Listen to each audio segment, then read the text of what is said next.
గేట్లకి తాడులు కట్టారు అధ్యక్ష. తాడులు కట్టడమే కాదు అధ్యక్ష, ఎల్జీ పాలిమర్స్ లో గ్యాస్ లీక్ అయితే వైజాగ్ వెళ్తే చంద్రబాబు నాయుడు గారిని వైజాగ్ ఎయిర్పోర్ట్ లోనే ఆపి ఎయిర్పోర్ట్ లో లిటరల్లీ చెప్పలు దాడి చేశారు. ఆ విషయంలో మొన్న నన్ను విష్ణుకుమార్ రాజు గారు కూడా క్వశ్చన్ చేశారు అధ్యక్ష, హోంమంత్రి ఏం చేస్తున్నారు అని. గుడ్లు ఇసరడానికి, అతని టమోటాలు ఇసరడానికి, ఆఖరికి అక్కడి నుంచి కనీసం బయటికి రానివ్వకుండా కూడా చేసిన పరిస్థితి కూడా కనిపించింది అధ్యక్ష. వీళ్ళు ఈ రోజు శాంతి భద్రతల గురించి మాట్లాడుతున్నారు అధ్యక్ష. ఇదే పవన్ కళ్యాణ్ గారు ఆ రోజు మన అమరావతి రైతుల గురించి అక్కడికి పాదయాత్ర కింద వెళ్తే ముళ్ళ కంచెలు అడ్డుగా వేశారు అధ్యక్ష. ముళ్ళ కంచెలు దాటుకొని పక్కకు తీసుకొని వెళ్ళిన పరిస్థితి. వైజాగ్ వెళ్తే వైజాగ్ రానివ్వకుండా నగర బహిష్కరణ చేశారు.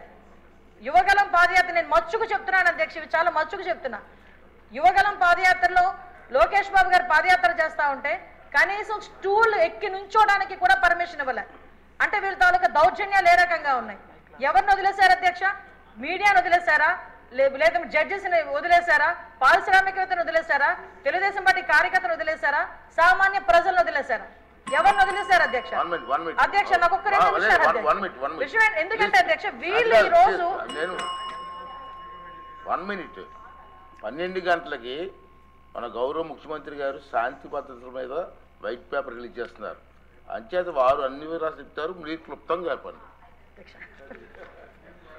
అంటే గుర్తు చేస్తున్నారు అధ్యక్ష, ఎందుకంటే ఈ విషయం ఏంటంటే వీళ్ళు మన నోటికి మరుపు ఎక్కువలా ఉంది అధ్యక్ష. మాట్లాడితే ఏ రోజు ఆ రోజే మాట్లాడుతుంటాడు జగన్మోహన్ రెడ్డి.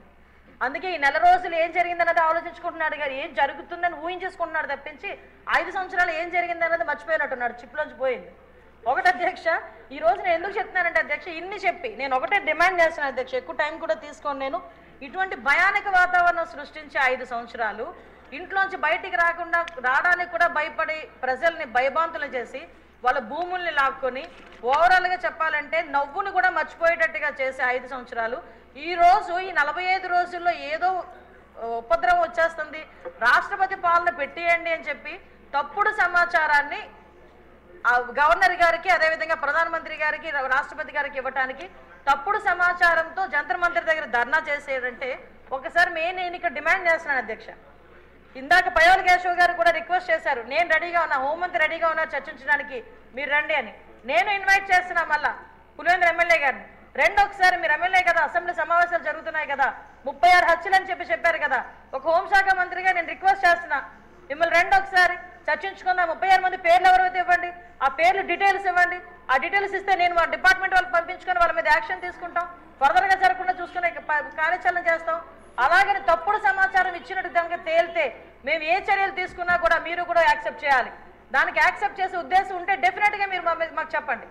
అంటే ఈ రాష్ట్ర ప్రతిష్టను దెబ్బతినడానికి ఏదో రకంగా చంద్రబాబు నాయుడు గారి మీద, ఎన్డీఏ కూటమి మీద, పవన్ కళ్యాణ్ గారి మీద, లోకేష్ గారి మీద బురద చల్లడానికి మాట్లాడితే లోకేష్ బాబు గారి చేతిలో రెడ్ బుక్ ఉంది అంటారు.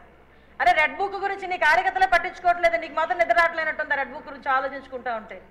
విషయం ఏంటంటే ఆ రెడ్ బుక్ అనేది అవినీతి చేసిన వాళ్ళు, తప్పుడు పనులు చేసిన వాళ్ళ గురించి. వీళ్ళేదో భుజాలు తడుముకుంటున్నారు, నాకు అర్థం కావట్లే.